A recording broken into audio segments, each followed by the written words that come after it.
Fish মানে কি Paromita? Fish মানে কি? মাছ। আর ম্যাঙ্গো মানে আম। আর এগ মানে ডিম। হ্যাঁ, আর কাউ মানে গু। কাউ মানে গু।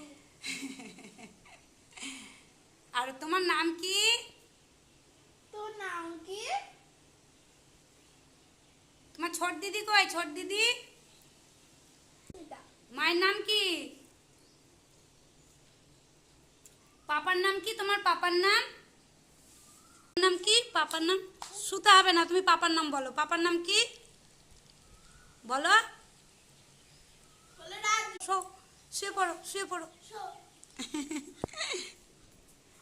শো শো মাছ। শো শো শো শো শো। বাড়ি এসছি বলো, বলো ছোটদার বাড়ি এসছি। কার বাড়ি এসছো? কাদের বাড়ি এসছো?